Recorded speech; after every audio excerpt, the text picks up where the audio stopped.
Good morning mga kaprobinsya, no?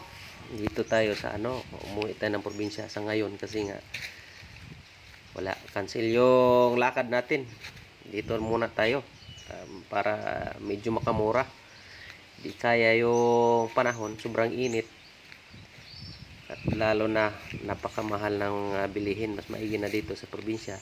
Ito, update ko kayo sa itong puno ng mangga. Dati ito bulaklak lang na-post ko nung nakaraan. Ngayon ito na siya, bunga na talaga, binalot na ng papel, kaso napakainit. Ito yung binidyo ko dati. Ito medyo marami talagang nadala na bunga. Sana siya, tutuloy ito, no? Hindi malaglag, medyo kalakihan bata pa naman, di pa to ayun, no? Tingnan nyo yung area, napakainit. Sunog na yung mga damo, patay na. Papaya wala na, patay na. Ito dati kamatis at saka sili ang nakatanim dito, pero ngayon wala na, kulay brown na po.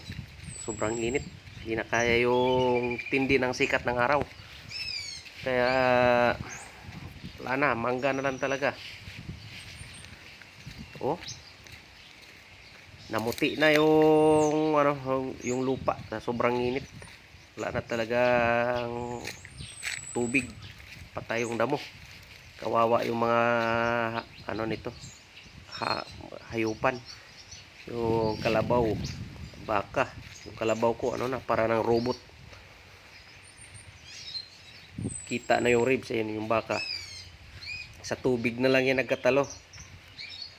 Painumin na lang ng tubig.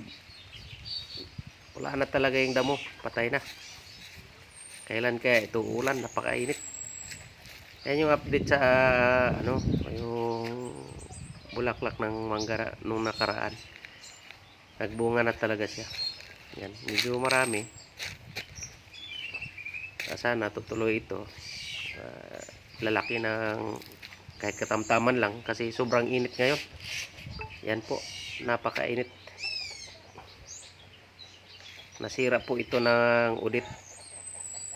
Unang bunga ito mula nung nagbagyo. Ayan, ito yung Indian Mingo, may mga bunga yan dyan, kaso maliliit pa.